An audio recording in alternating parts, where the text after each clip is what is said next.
Hello, everyone. Welcome to a very special episode of Uncanny Treks. I'm Bob in Cascadia. That's Matt in the Southland. And tonight we are wrapping up our coverage of X-Men 97 Season 2. We are doing a quick overhaul of the whole season. Matt, how you feeling this evening? Doing all right, Bob, man. X-Men 97 Season 2. Online opinions are all over the place. Our opinions, not as controversial to some degree. We're, Yeah, we're a little more easier to satisfy. I don't know if it's just our yeah. age, our exposure to the X-Men. And I do attribute some of this to you, Bob, in that you have taught me to, when I'm watching something, instead of saying, oh, this sucks, to say, oh, they did what they intended to do.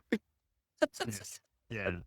And in the grand scheme of things, this season pretty much does what it intended to do. It tells a long-term story that has a definite beginning, middle, end, and there's some stuff thrown in the middle, some surprises, some character deaths, some character resurrections. There's plenty of new characters that come along, old characters come back.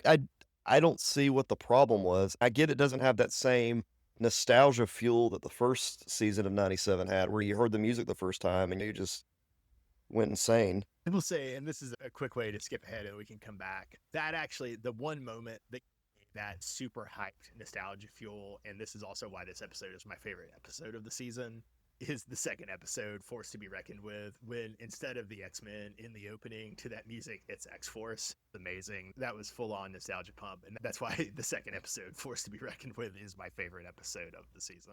That was a great episode overall, and I will say that it was one of my favorite episodes. It's not the one I chose for rankings, but it is a tremendously great episode, and the first 4 episodes of the season, everyone seems to be in agreement that they're fun.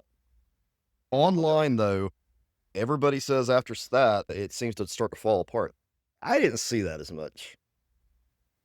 But Matt wants to go for his favorite episode, the episode that where everybody thinks it started to fall apart. Oh, yeah, let me just go and point this out. My favorite episode is Weapon X Lies and DVDs. And here's why. It's got the Brood in it. Weapon X, Wolverine, obscure characters from Weapon X. You've got some characters that die who are cannon fodder, but they're characters that make cameos that you're not going to miss, but you're, oh, cool, that guy's there. You've got Wolverine getting his adamantium back. You've got Morph being awesome. You learn about Wolverine's actual character in this episode. I've read a lot of Wolverine. Writers write him differently depending. This Wolverine's a little more selfish. A lot more selfish.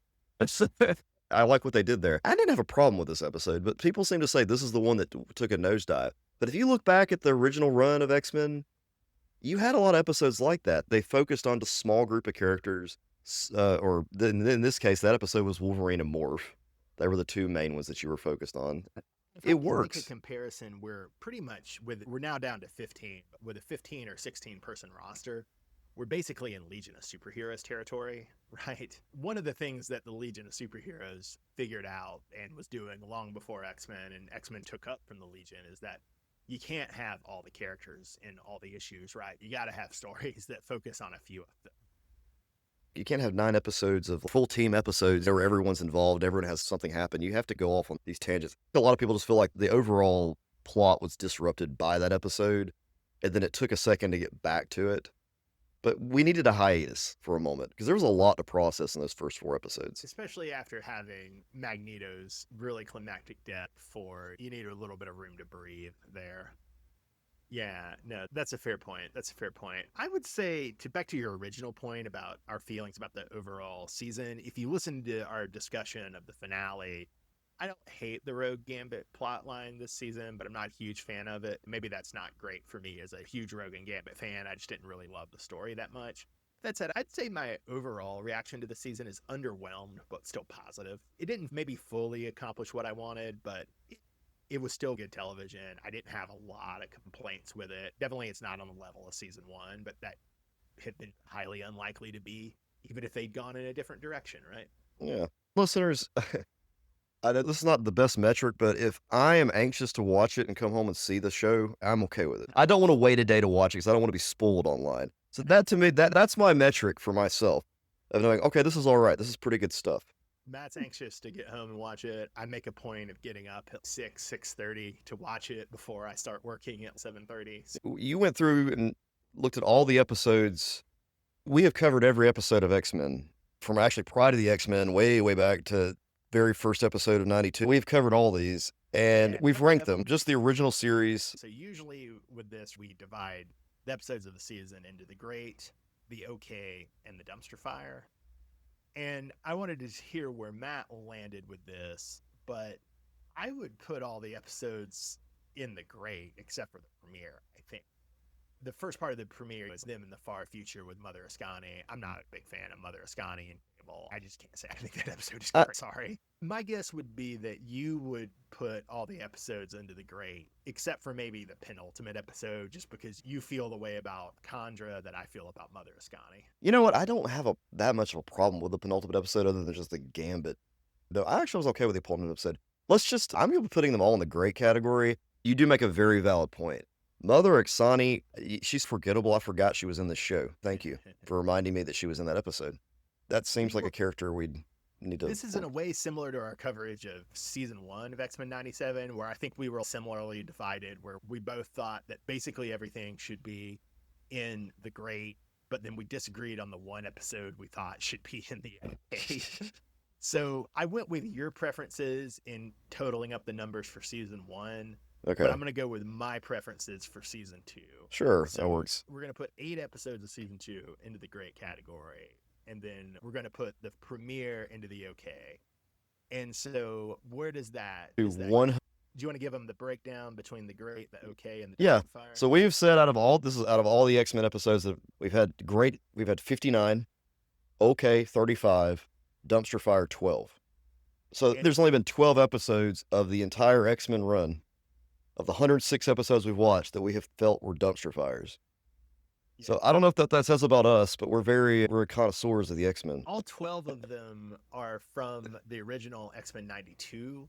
Yes. The one exception to that would be if I had my druthers, I would put the video game episode from dumpster fire. I forgot about that. Oh, that's an episode for me. That episode's fun. Yeah, that's an episode for that. All right, so that's our breakdown in the numbers for our coverage of all of X-Men 92, X-Men 97, and Pride of the X-Men. Then let's go a couple other categories, and then we'll get to the numbers on our characters of the week, which will also be somewhat interesting. So, Matt, what was the biggest surprise for you this season? Really, it was the death of Nightcrawler, man. I did not expect Nightcrawler to die. I love the character, but that was my favorite character growing up. But also, I thought he was a fan favorite to the point they wouldn't let him die. And I know you have opinions if you don't think he's coming back. You think it's a permadeath. I think it's a permadeath. For this show, I have a feeling we're getting Krakoa.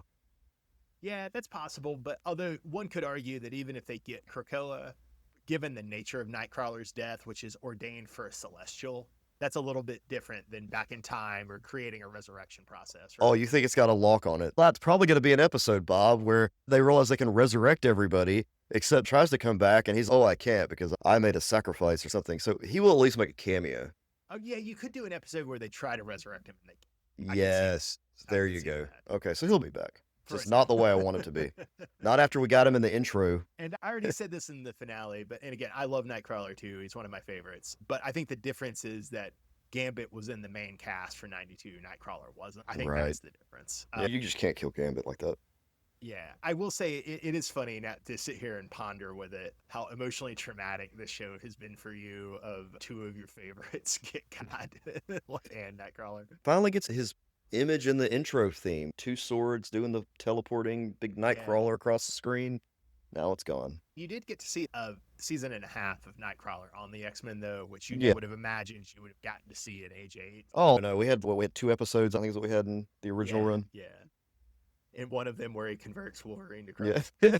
It's a weird episode. God, that's a weird episode. It fits thematically, but geez, it's out of all the Nightcrawler stuff we could do. We didn't talk about this in the finale. Maybe I should have brought it up there, but it is funny. I did complain a little bit in the finale about how much Christian racists on Facebook were enjoying the image of Rogue and Gambit post-dry hump staring at Nightcrawler's Bible. A, that's just weird in general. It's weird to stare at the Bible after he's had sex. And B, I don't like how the Christian racists fit that into their agenda specifically because, 2 white people looking at a Bible after straight sex. They're so happy about it. I will say, I can't argue that the image doesn't fit the tradition of the show, given that one episode of the original series literally does end with Nightcrawler leading Wolverine to Christ. So you can't say that it doesn't fit the tone of the original series. It totally does. Yeah, it's Yeah. craziness. All right, Bob, what was And your biggest surprise of the season? probably, honestly, it would have been Nightcrawler's death, like you, but I wanted you to have that. Thanks Yeah, for yeah. giving me that. I'm glad. I'm glad. And I'm surprised how little Magneto's death seems to affect either of us. I really liked Magneto and I thought it was a good death, but for whatever reason, it just doesn't hit me. I assume he's back. Yeah, I'm gonna be so real with you, Bob. Magneto's death, the only person it really affected, I think, was Charles Xavier. Maybe it's that Charles reacted so strongly to it that it just feels like I have no emotion for it because Charles has all of the emotions about his boy. He reacted for all of us. We're He good. did. We're good. He did. Charles is the sin eater. And let me say this too, Bob. The other problem is that season one ended with Magneto getting impaled by Wolverine, if you remember.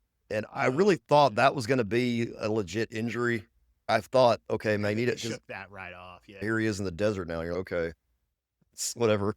He ripped his adamantium completely out, but it's okay. My biggest surprise of the season, though, is indirectly related to Magneto's death because it's the prominence of his daughter. I really like Polaris on the X-Men. Polaris is owning on the X-Men. Polaris is a cool character.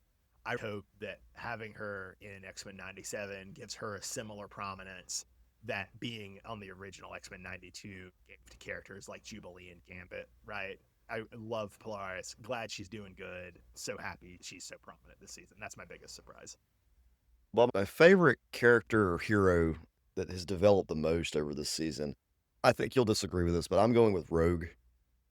I think it makes sense if you're doing it based off the amount of time they spend on them. Because, yeah, they spend the most time on Rogue. I just couldn't go with it just because I said this in our talk about the finale, but I felt like it was a little bit too much of a retread of Phoenix and also maybe a little bit Dark Phoenix and Dark Angel sagas with Rogue and Gambit. So I couldn't go with Rogue or Gambit. But you made a connection in the finale episode that I really did like and hadn't thought about is that this is making Rogue in her star form maybe potentially more connected to Carol Danvers, Captain Marvel, which is very interesting. If they run with that, that could be actually very promising. So I see what you're saying there.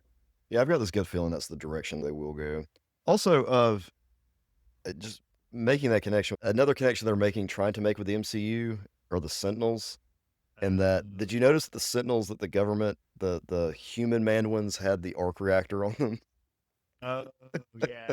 The little, yeah. So I have a feeling that may be the other direction they go to with trying to connect the MCU to it. We've got Rogue doing this cosmic stuff.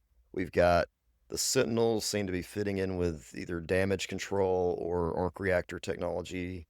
Yeah. And I don't think it was the first time, but they did a lot late in Krakoa in Jerry Duggan's X-Men with Tony Stark and the Sentinels. So, yeah. I think that's what we're going to see with that. Also, other side note too, I know in our finale episode I mentioned that the X-Men film will be dropping May 5th of 2028, but they also revealed what the Doom bots look like. Oh, interesting. For the upcoming movie. They look just like Doctor Doom, but they also, to me, the face mask evokes the same Sentinel look of the Sentinel face. And I know that Sentinels play a part in this film that's coming up. Yeah, I hadn't thought about that, but it is interesting just generally since both Jack Kirby created both Doctor Doom and the Sentinels to think about. On the one hand, they don't look the same, but on the other hand, there is some visual similarities of the Doom mask and the Sentinel faces. Yeah. You went with Rogue, and like I said, I love Rogue and Gambit. They were prominent this season, but I didn't love how they were handled, so I couldn't go with them. And I wanted to say, yeah, I was surprised by Polaris being so prominent, right? So I didn't want to repeat Polaris. And so I'm going to go with a character for my favorite or best developed hero this season that I think you might find surprising because he's not all that prominent. But I really like this season. He doesn't do very much, but he's around. He gets good business in a lot of episodes, good little lines, or he's doing stuff with his energy powers. He's fighting strong guy. He seems to be dating Polaris, which I like. And I picked him twice for my character of the episode just because I wasn't super satisfied with the main plots or I didn't want to overlap with you. So, yeah, they did right by Bishop. He's in the background, but he's always involved. I feel like Bishop is very quippy, and when Gambit's not on the screen, he fills in that piece. I didn't think about that at all, but you're right. Yeah, with Gambit dead, Bishop is basically new Gambit with terms of quippiness and energy powers and romance. He's boxes, right? But now that Gambit's back, I don't know. We need to make sure Bishop stays. When we've talked about, even with Nightcrawler dead, that's still 15 X-Men. That's a lot. As much as I like Bishop and Forge, I think Bishop and Forge may not be long for the team. But I don't think they're going to last too long. I feel like the only time I ever see Forge is in the intro. Not a knock on Forge. I don't know if you noticed this, but Forge definitely, they didn't do as well by this season as Bishop. A lot less for Forge to do. But I felt every time you saw Forge, he had his arm around Storm. They're building up that. Oh, yeah. And I guess if you were talking about characters who didn't get very well served this season, man, they didn't really do anything with Storm, did they? No. Which kind of moves into our next topic here, least favorite character. I went with Jean Grey because she had nothing going on, but then Storm was also my other choice. She had nothing going on either. I had to pick between the two of them. You didn't dig the Jean Grey stuff with Cable? It was okay. It didn't register as much with not me. to second guess your choice, but the Jean Grey stuff with Cable, even though I'm not a big Cable guy, like I thought the Cable stuff with Scott and Jean was done pretty well.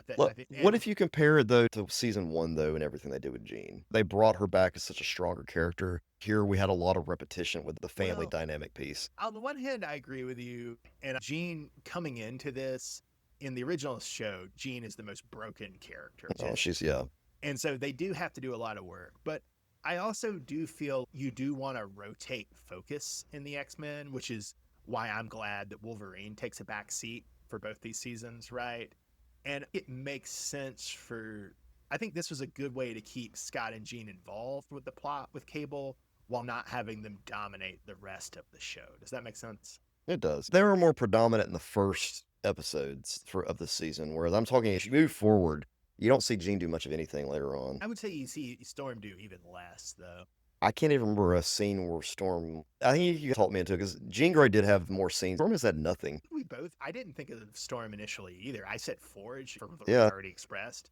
But yeah, now I think I've talked to us both into it, even though Jean and Forge maybe are less prominent too, Storm may be the real victim this season. Maybe Beast. At least there was Ship. Yeah, he had the interactions with Ship.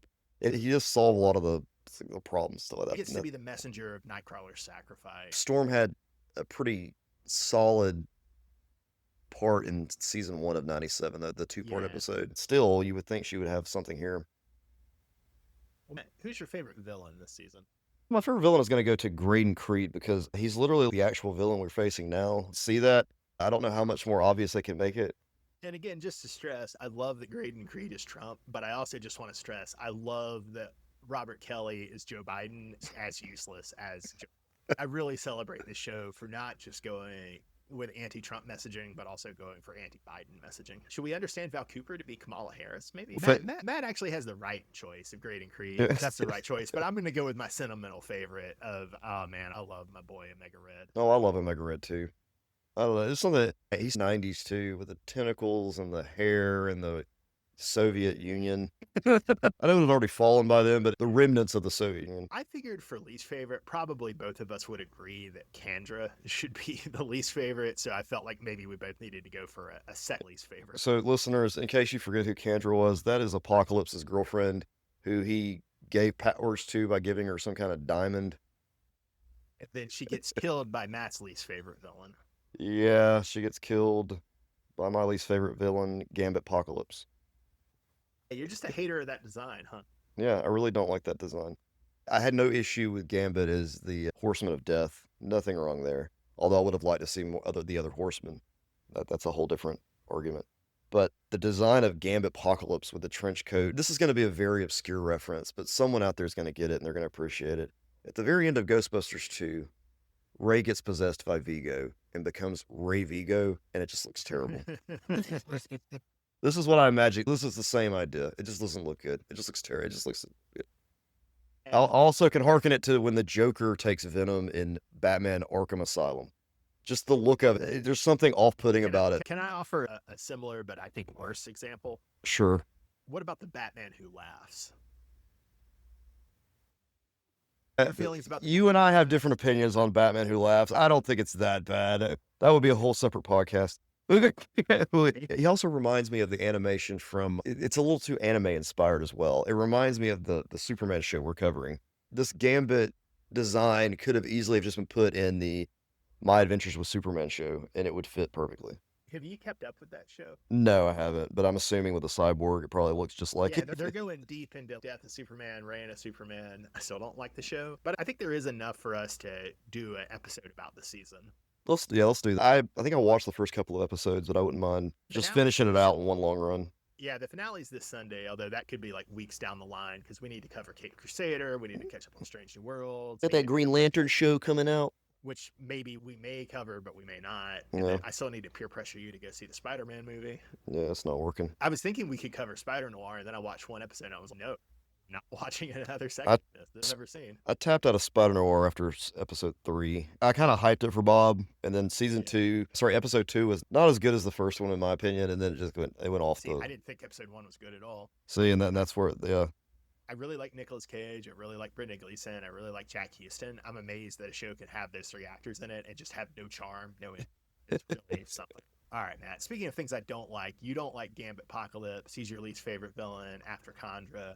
Maverick is arguably not even a villain, but I've always hated Maverick, so he's a villain to me. And honestly, I thought all the other villains were fine. I didn't have big complaints about Rama Tut or Apocalypse or Graydon Creed or Mystique. So I'm just going to say maybe Val Cooper, because it makes no sense to me that we've been with the real Val Cooper for 2 seasons of the show. I'm a little irritated about that, but I'm still going to say Maverick. Yeah, Maverick dies, right? He gets killed in your favorite episode, yeah. He and, not Graydon Creed, he and Garrison Cade. Garrison how could I confuse Graydon Creed and Garrison Kane? Yeah, how? Did I do that? Yeah, there's nothing similar about them at all. Actually, their voice actors are the exact same. Did you know that? Oh, I didn't know that. I wonder if that's an inside joke. Man, I think this is going to be fun. So I assembled the list of all of our characters of the week from all 5 seasons of X-Men 92, and then now the 2 seasons of X-Men 97. And then I thought I could read down yours and you could read down mine. All right, so for season 1 of X-Men 92, starting with Pride of the X-Men, Matt went with Dingo Wolverine, the Australian Wolverine. Yes. And then over the course of X-Men 92 season 1, he went with Wolverine 4 times, Beast, Xavier, Storm, Master Mold, Colossus, Mystique, Apocalypse, Forge, and Epic.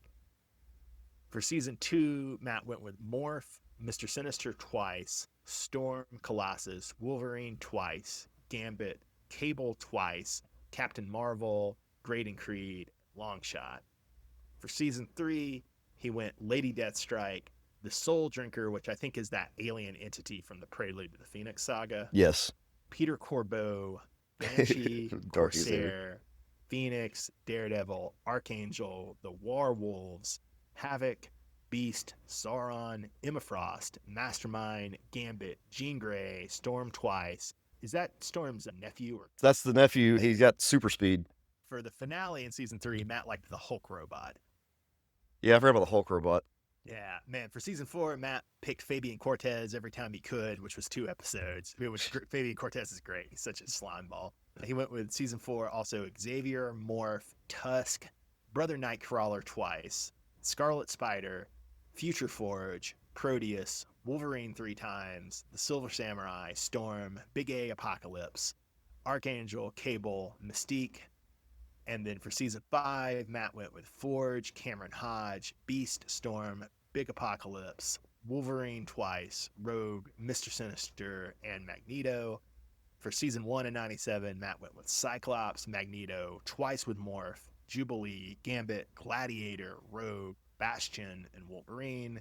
And for season 2, Matt went with Cyclops, Jubilee, Brother Nightcrawler 3 times, Rogue, Morph, Polaris, and Xavier. What I love about these lists, Bob, is that at least I'm consistent to some degree because it's a lot of the same names, but it also makes me feel like, wow, they do cover a lot of the same things over and over again. I can't believe how many times I see Forge's name, and I feel like he wasn't even a big part. It's a little bit, you go for novelty. Yeah, because you see him, and that's who he chose their character. But then I did pick Wolverine a ton of times. He's a huge part of the original run. Your total overalls, and I should have totaled Forge to see that, but I didn't. But for you've gone with Wolverine 13 times. You've gone with Storm 4 times, Morph 6 times, Beast 3 times, and Cable 3 times, surprisingly. Wow.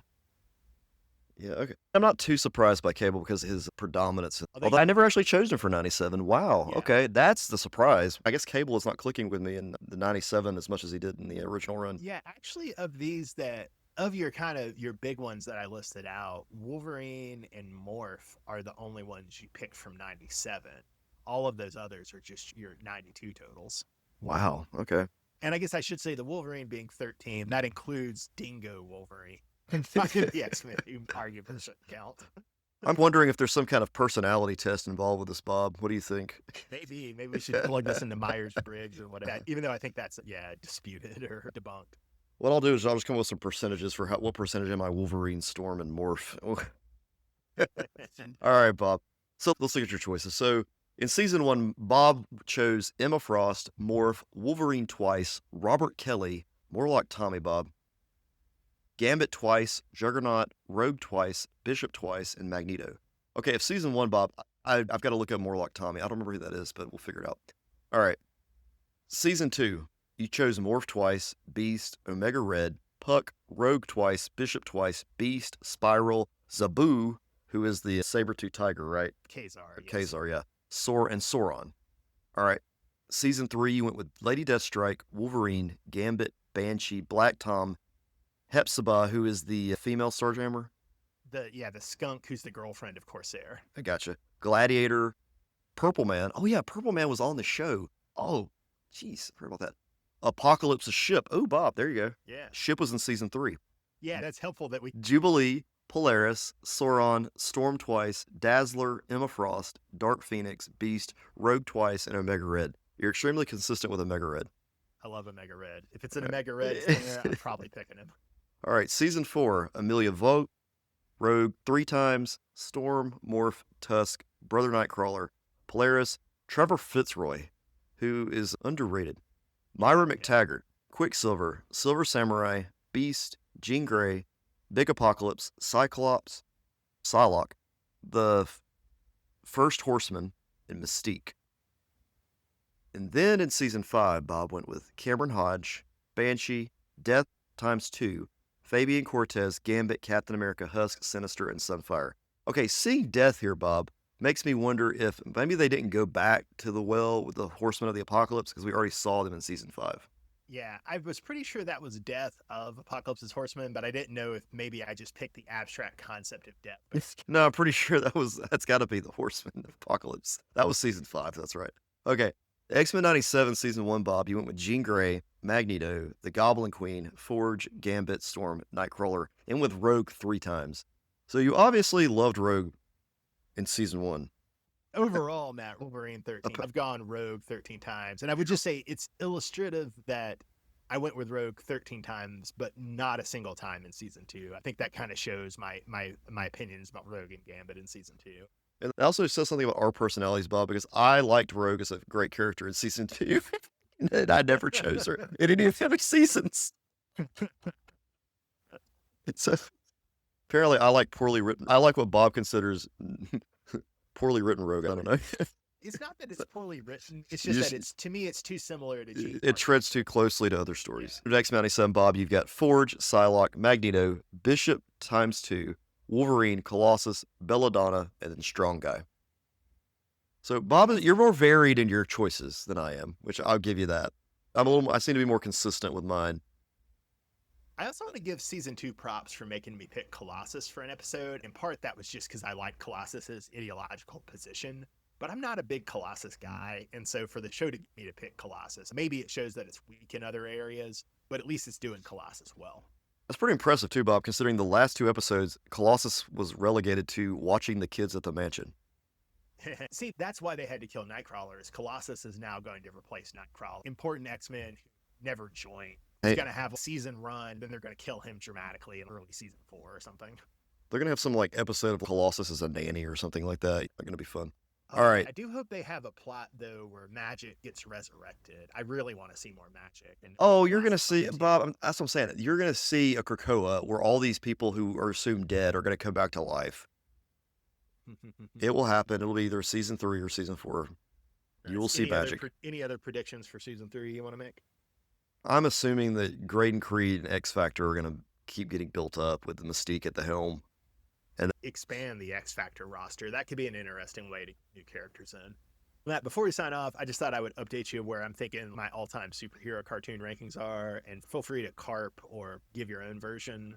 But I think after watching Cape Crusader and My Adventures with Superman, which is not on this list, I hate that show. I like it that you have a top 10 list. And that's just Yeah. me loving listicles. So I just like you have 10 on here. I also have two shows that I haven't watched that might make the top 10 if I'd watched them. So number one, I'm going to count as one show, Batman 92 and Batman Beyond. So I'm going to put that as number one. I'm going to put it number two, X-Men 92, X-Men 97, and count that as one show. We're good, Bob. We're good there. We're good so far. I like this. Yeah. I've moved Young Justice up to number three. Ooh, yeah.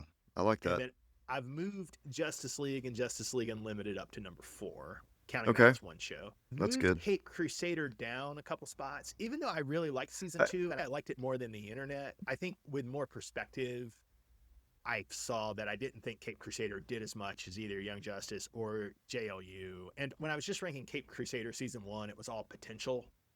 When after seeing season two and also getting the sense that probably they're not going to do more of it, there was less potential, right? It was more of a close at that point.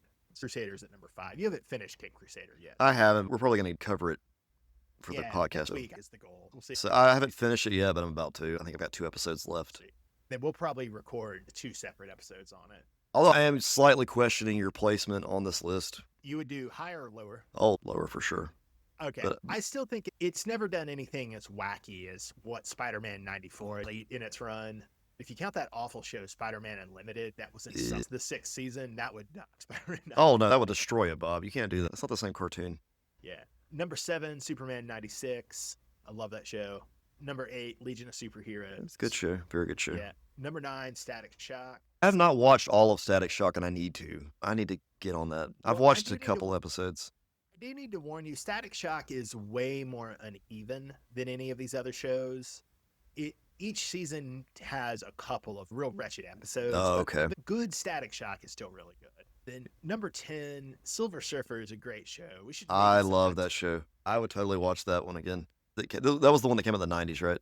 Yeah. That's the only Silver Surfer cartoon there's. But it came out along with the Fantastic Four and the Hulk and the Iron Man too. At the end there. It was That's what makes it special, because it was the last of that they weren't quite sure where they were going. It's just wacky. It's very wacky and cosmic. I also think it ends on a cliffhanger.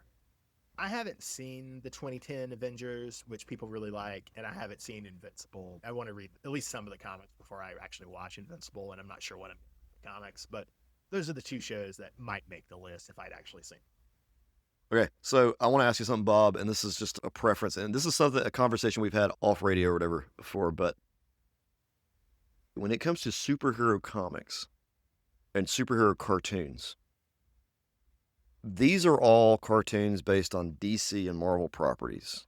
Yes. Okay, so is that kind of what you're going for when you're ranking? You said superhero cartoons, but then you wanted to include Invincible.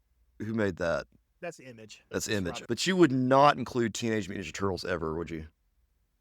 Well, if you watched it. I would have to watch it as an adult, which I'm not likely to do. Gotcha. Okay. And I would have to enjoy it as an adult. Gotcha. Okay. I feel like listeners are listening and like, God, Matt, you're going to make Bob kill you. No, I don't mean the old school Ninja Turtles. One of the ones that came out. There was one that came out in the early aughts. It's more adult oriented and tries to copy more of what the comic book did. That may fit more. That fits what you have here in terms of what these try to represent. I'm also thinking of Gargoyles, okay? Gargoyles is another example. Would you consider that a superhero cartoon? I would. Okay, so would that fit here, though? It would, and I watched Gargoyles as an adult, and I liked it, but I don't like it that much. I think it does have some weaknesses. In an earlier version of this list, I may have had Gargoyles. Okay. I think as I watched other stuff, I displaced it. So you're not limiting your list to just DC and Marvel properties. You're willing to take in anything that has it's superhero cartoon related that you're willing to watch as an adult. I'm not consciously limiting it to Marvel and DC. In terms of my personality, it's going to be a lot harder for a non-Marvel or DC property to get on this list. Gotcha. But it's not impossible. I have watched as an adult shows like Spawn and Wildcats that I don't think are that good. Wildcats is awful and Spawn is better made, but to me is not that I good. forgot Wildcats had a show. That's funny. I'm trying to think of any other things. I should watch the Max. I've never That's watched one. this. The Mac. I could definitely see the Max being on this list. I don't know. I might go. I might do some digging just to see if there's anything else out there. You have to be careful not to just cross over into anime when you do that too. There are other cartoons that I like as an adult that if I were doing an overall just cartoon list, like I would put Lower Decks. I would put, this is a weird one, but I love the Planet of the Apes cartoon from the Okay. 70s. I think it's really good. So there's other cartoons if I was doing like an overall cartoon list that I would include. But yeah, I'm just trying to keep it to the American superheroes because I'm not big on anime. And likely that it would all be Marvel or DC, but it's not impossible in my mind. Again, Yeah. Gargoyle's great show, just not quite there for me. I'm just trying to think of any other superhero cartoons that don't fit the Marvel DC mold. I'm glad you made me think about that though. I should watch the Max to see if I would put the Max here. I'll do some digging to see if there's any other shows that I can just think of that we didn't touch on. Yeah, I looked a couple years ago, but that was a couple years ago, and I might have missed.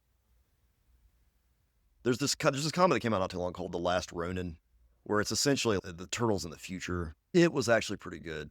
It's a Oh, comic, but they're making a series out of it, which may be worth watching. oh, another show I haven't watched that would be on the line and might make the top 10 if I did watch it would be Samurai Jack. Oh, Samurai Jack. I forgot about I that. only saw a little of that when we were kids. I haven't watched enough of it to know anything about it. Would you count the G.I. Joe cartoon in this, or would that be something completely separate? Say it fits the definition of superhero, but I think my response to it would be the same as Ninja Turtles. Yeah. I'd be willing to watch it, but I don't think I would wind up enjoying it all that much. We've talked about this on air and off air. I don't know. This list is nostalgia plays a large part in it, but I'm all trying to have quality. There's certain things I liked as a kid, like Transformers, G.I. Joe, and Ninja Turtles, that I don't feel compelled to return to. It's hard, yeah, and it's hard to make that distinction because there's so many people out there, that adults that love Transformers, man. And I could never click with that. We're also maybe slightly too young because neither of us were ever that deep into Transformers. That could be the age thing. Oh, another possibility, I haven't watched them as an adult, but would you consider Ghostbusters superheroes enough? Nah. I guess if you put Ghostbusters on it, you could also put Scooby Doo on it. Yeah, you can start adding all kinds of things. When do you stop? Birdman, Space Ghost. Like, Hey man, if I went back and rewatched some Space Ghost, that might get on there. That Alex Toth animation is cool. anything else about X-Men 97 before we head out? I think we're good. Join us next year for season 3. Join us on Patreon for our coverage of X-Men 92. Join us next week for our coverage of Cape Crusader and our soon to be resumed coverage of Star Trek Strange New Worlds. We're Uncanny Treks. I'm Bob McCascadia. That's Matt in the Southland. Have a great night, everybody. Thanks for listening.